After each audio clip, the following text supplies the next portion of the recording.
በስመ አብ ወወልድ ወመንፈስ ቅዱስ አሐዱ አምላክ።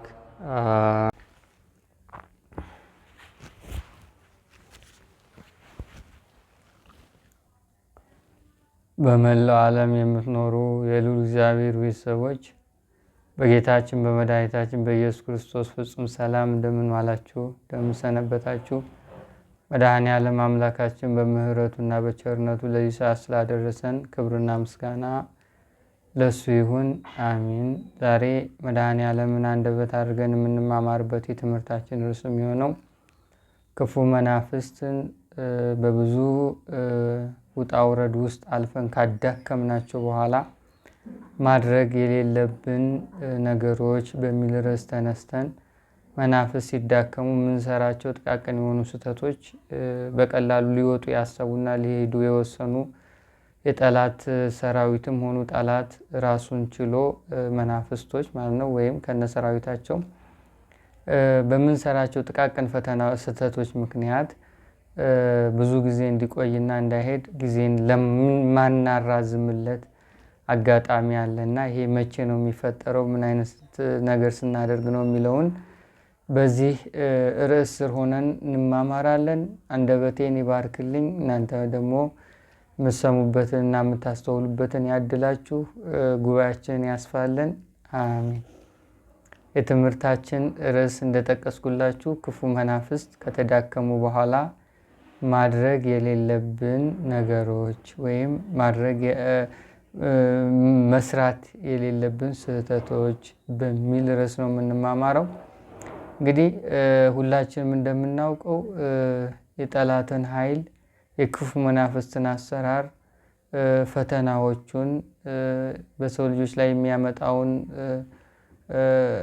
የህይወት መምራትን ጥበቡን በአጠቃላይ ከጊዜ ወደ ጊዜ እያወቅን እየበረታን በመንፈሳዊ ህይወትም የተሻለ አቋም ላይ እየደረስን ለብዙ ዓመታት ስንዋጋው የነበረው ጠላት እድልም ህይወትም እድሜም እይታም ዘመንም ኑሮንም በአጠቃላይ ያጠላበት ቦታ ላይ እንድነሳና በእግዚአብሔር መንፈስ የተዋጀ ባህሪና ስነ ልቦና እድሜና ህይወት ጊዜና ዘመን በእኛ ለመትከልና ለማምጣት ብዙውን ጊዜ እየታገልን እንቆያለን። በዚህ ቆይታ ውስጥ ታዲያ መውደቅ አለ፣ መነሳት አለ፣ በረከት አለ፣ ማጣት አለ፣ መረበሽ አለ፣ ግራ መጋባት አለ። የጭንቀቱ ኃይል ራሱን የቻለ ነው። በተለያየ አቅጣጫዎች ክፉ መናፍስት የሚያመጣብንን ፈተናዎች በአጠቃላይ የምናስተናግድበት ወቅት ነው። እግዚአብሔር ፈቅዶ እግዚአብሔር የፈቃዱ ቀን ሲደርስ ግን ይህ መናፍስት ይወጣል፣ ይሄዳል። ግን ከመሄዱ በፊት መዳከሙ፣ ኃይሉን ማጣቱ፣ ሰራዊት መበተኑ፣ እንዲሄድ መወሰኑ፣ እንዲሁም የኛ ደግሞ ጥረትና ትጋት የሥላሴ ፈቃድና እርዳታ ሲደመር አንድ ላይ ሆኖ እነዚህ መናፍስት ተዳክመው ለመሄድ ይወስናሉ። መናፍስትን ለማዳከም ብዙውን ጊዜ በጥናትና በመውደቅ በመነሳት በጸሎት በአምልኮት እንቆያለን። በዚህ ቆይታ ውስጥ ነው ታዲያ ክፉ ኃይል የማዳከም ስልቱንም እየበረታና እያወቅን እየነቃንና የመንፈሳዊ ህይወታችን አንድ ግንዛቤ ሆነ ከዕለት ወደ ዕለት እያደገ የሚመጣው። ይህን ያዳከምነው ጠላት በሚወጣበት ጊዜ በሚሄድበት ጊዜ ራሱን የቻለ ለየት ያሉ ፈተናዎች እንደሚያመጣ ከዚህ በፊት ብንማማርም እንኳን ግን አሁን ላይ እኛ በራሳችን አንዳንድ ጥቃቅን የምንሰራቸው ስህተቶች ላይ ብዙን ለፍተን ካዳከምነው በኋላ እንዳይወጣ መንገድ እንከፍትለታለን። ማዳከሙ በራሱ አቅምን የሚያደክም፣ ሰውነትን የሚያጎሳቁል፣ ህይወትን የሚፈትን፣ ተስፋ የሚያስቆርጥ፣ ግራ የሚያጋባ ስሜት ውስጥ ገብተን ነው ይህን ኃይል የያዝ ነው። እንግዲህ መጀመሪያ ክፉ መናፍስት በጣም ከተዳከሙ በኋላ ማድረግ የሌለብን የመጀመሪያው ነጥብ መንፈሳዊ ህይወታችን ላይ ዝለትና ድካም፣ መሰልቸትና ማቆራረጥን አለማዘውተር ነው። ምክንያቱም ክፉ መንፈስን ለማዳከም ትልቁ ዋስትናችንና መንገዳችን መንፈሳዊ ሕይወታችን ነው።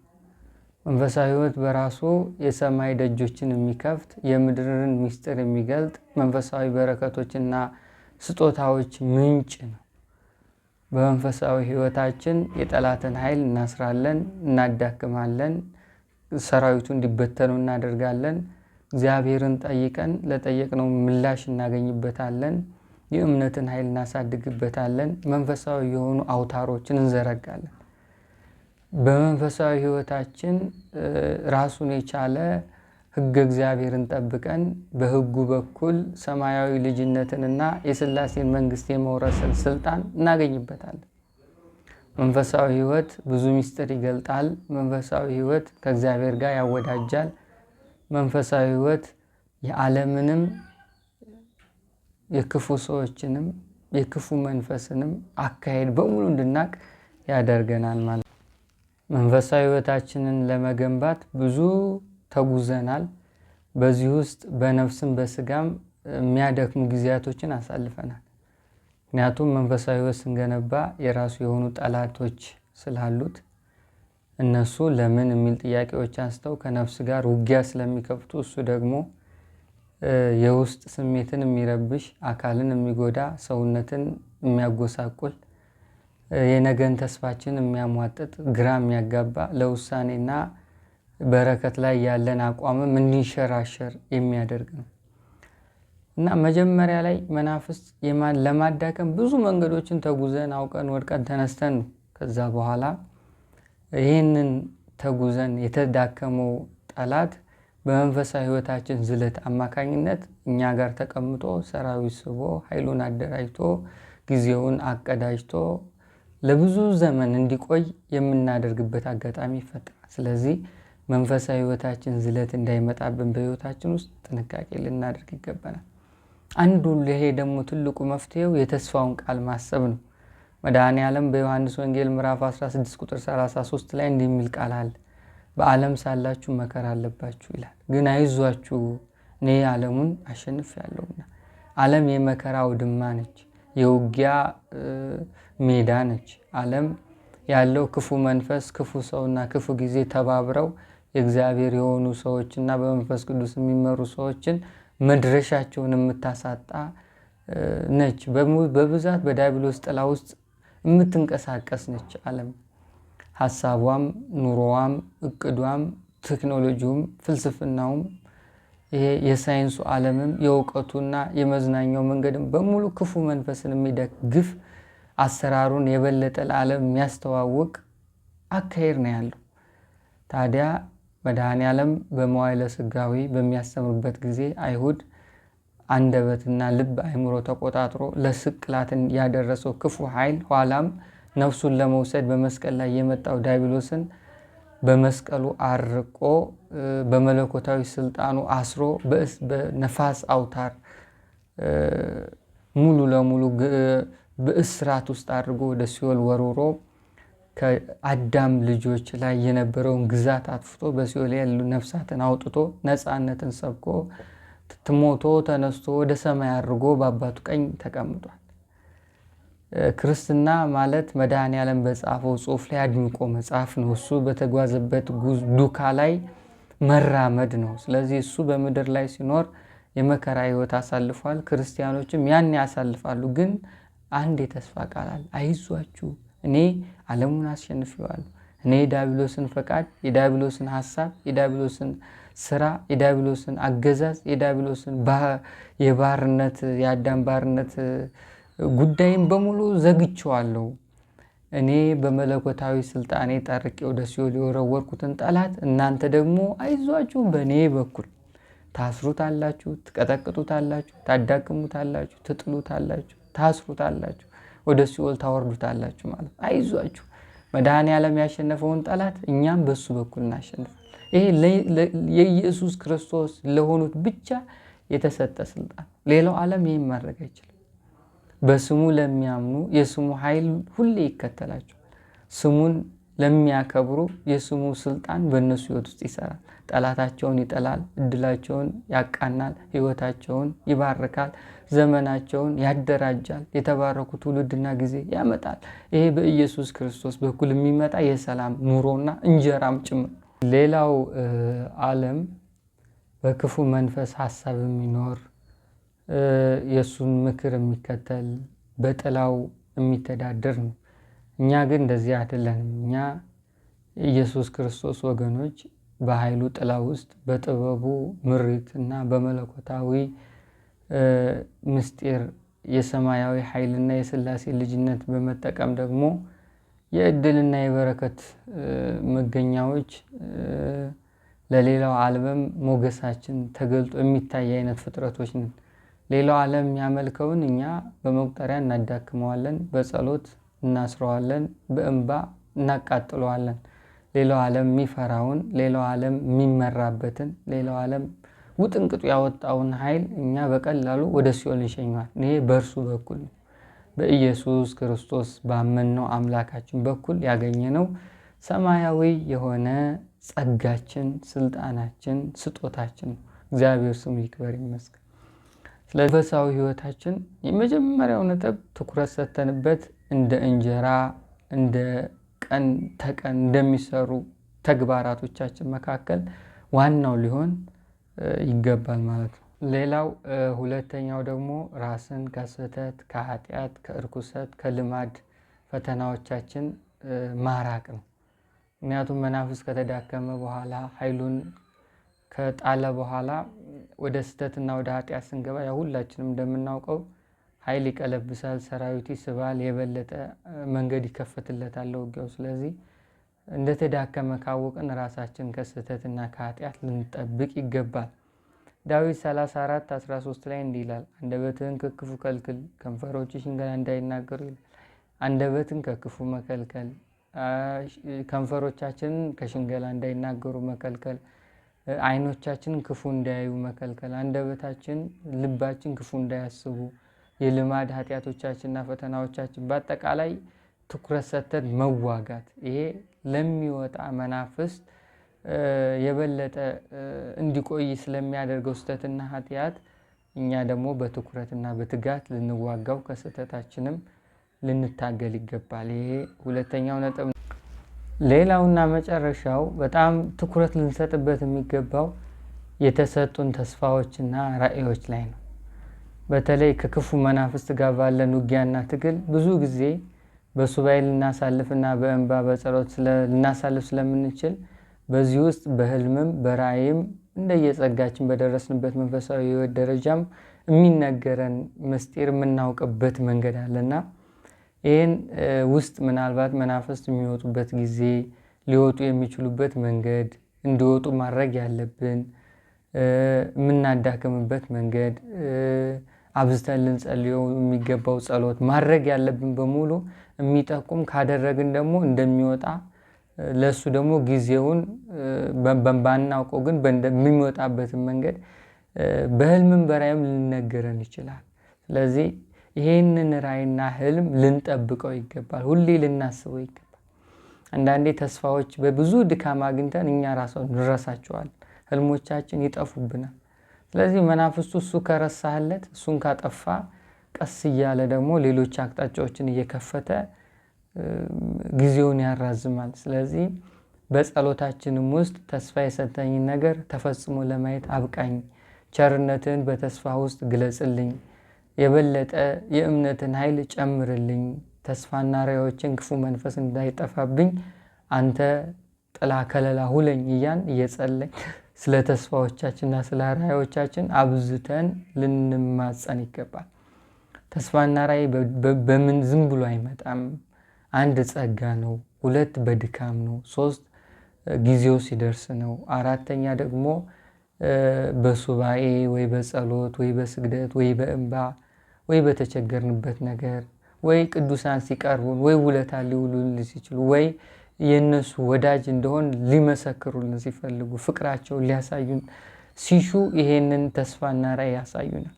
ስለዚህ ተስፋና ራእዮች በጣም በክርስትና ሕይወት ትልቅ ዋጋ ያላቸው የሕይወትን መስመር የሚያሳዩ የዲያብሎስን አቅጣጫና ህልውና የሚቆርጡ የእኛን ነፃነት የሚያውጁ የነገን ዛሬ ላይ በተስፋና በአእምሯችን በልባችን እያሰብን የእግዚአብሔርን ምሕረት ደጅ የምንጠናበት መንገዶች ናቸው። ስለዚህ ደጅ መጥናታችን፣ ማሰባችን፣ መጠበቃችን ትልቅ ትኩረት ልንሰጠው ይገባል። ያው መናፍስት አንዳንድ ህልሞች ላይ ይቀላቀላል፣ ተስፋዎቻችን ላይ እና ራእዮቻችን ላይ ይቀላቀላል፣ ትርጉም እንዳይኖረው ያደርጋል። ግን ስለዚህ በልምድ ነው የሱር ኤክስፒሪየንስ የምትሉት ነገር አለ፣ በሱ ነው አንዳንድ የምንለየው። የተስፋ ቃል እንስቲ ማቴዎስ ሉቃስ ወንጌል ምዕራፍ 22 ቁጥር 46 ላይ ስለምን ትተኛላችሁ? ወደ ፈተና እንዳትገቡ ጸልዩ አላችሁ። አያችሁ እንግዲህ ስለምን ትተኛላችሁ? ስለምን ችላ ትላላችሁ? ስለምን ታንቀላፋላችሁ? ለምን ትረሳላችሁ?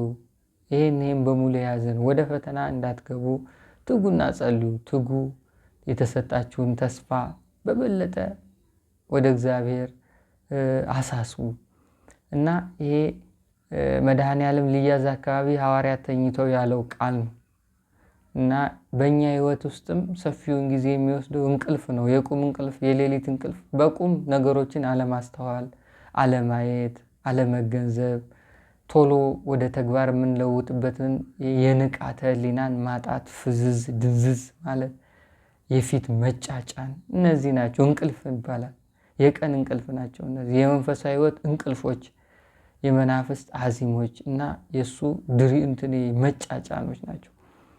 ስለዚህ አትተኙ ይላል። ለምን ትተኛላችሁ ብሎ ቀጥልና ወደ ፈተና እንዳትገቡ።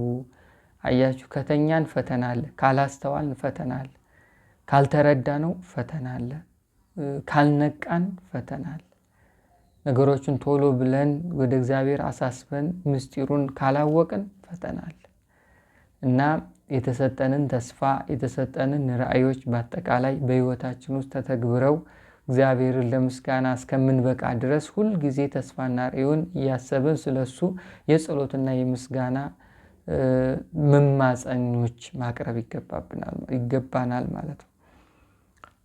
ስለዚህ እነዚህ መናፍስት ከተዳከሙ በኋላ ትኩረት ልንሰጣቸው የሚገቡ ነገሮች ናቸው። በተለይ ስህተት፣ ኃጢአት፣ የልማድ ኃጢአት፣ የዲያብሎስን ሐሳብና ውስወሳ ድምጾችንና ፍላጎቶችን፣ ፈቃዶችን አለመከተል፣ እነዚህም በአጠቃላይ የውጊያ አንድ አካልና የእውቀት ምንጭ ወይም የእውቀታችን አንድ ክፍል አድርገ ነው ዲያብሎስ ከህይወታችን ወጥቶ ነፃነታችን እስከሚታወጅልንና እግዚአብሔርን በነፃነት ስሙን ጠርተን በልብ አመስግነን በእምነት ጸልየን ከልብ ሁነን ሰግደን የመንግስቱና የሰማያዊ ኃይሉ ሚስጥር እስከሚገለጽልንና ለስጦታ እስከምንበቃ ድረስ እነዚህን ትኩረት ሰጥተንባቸው የውጊያ አንድ አካል ልናደርጋቸው ይገባል ማለት ነው። መድኃኔዓለም ቸር ነው። በቸርነቱ የዲያብሎስን ፈተናዎች ያርቅልን። መሐሪ ነው። በምህረት አይኑ ይመልከተን። ይቅር ባይ ነው። የይቅርታውን ጥላ በእኛ ላይ ያጥላልን። አሜን። ወስብሐት ለእግዚአብሔር። በዚሁ አጋጣሚ ላስታውሳችሁ ሰኔ 12 የቅዱስ ሚካኤል ዓመታዊ ክብረ በዓል ነው።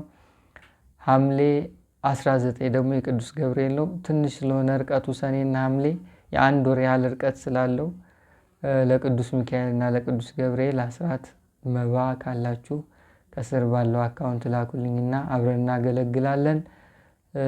እግዚአብሔር አገልግሎታችን ይባርክልን። የቅዱስ ሚካኤል አልባሳት ለቅዱስ ገብርኤል ለቤቱ ነው፣ ለቤተ ክርስቲያኑ። ሁለቱም ገጠር ያሉ አብያተ ክርስቲያናት ናቸው። ብዙውን ጊዜ ቤተ ክርስቲያን ላይ አገልግሎት ሳደርግ ገጠር ላይ ነው የምናደርገውና ለቤቱ ነው በብዛት። ለቅዱስ ገብርኤል አዳራሽ ለመምህር አዳራሽ፣ ለተማሪዎች እና ቅዱስ ገብርኤል የበዓሉ ስጦታም እንዲሆነን ጭምር ነው። ሐምሌ 19 ቅዱስ ሚካኤል ሰኔ 12 አለ። ግንቦት 21 መብርሃን አለች። የመብርሃንም ዝክር አለ። ግንቦት 26 አለ። ግን ዋናው ትልቁ ነገር ቅዱስ ሚካኤል ሰኔ 12 እና ቅዱስ ገብርኤል ሰኔ 19 ነውና ሁለቱን ይዘን ከነሱ የተረፈውን ትንሽ ትንሽ እየዘከርን በእንደዚህ አይነት መንገድ የአገልግሎታችንን እናስኬዳለን ማለት ነው። በአገልግሎት መሳተፍ ፈቃደኛ የሆናችሁ ከኔ ጋርም ለማገልገል በብርሃን ልቦናችሁን ያነሳሳቻችሁ ሰዎች ካላችሁ ባለው አካውንት ላኩልኝና አብረን አገልግሎቱን እናደርጋለን። መድኃኔዓለም በምህረቱና በቸርነቱ ለዚህ አገልግሎት ፍጻሜ ያብቃን። አሜን። ይቆየን። ወስብሐት ለእግዚአብሔር።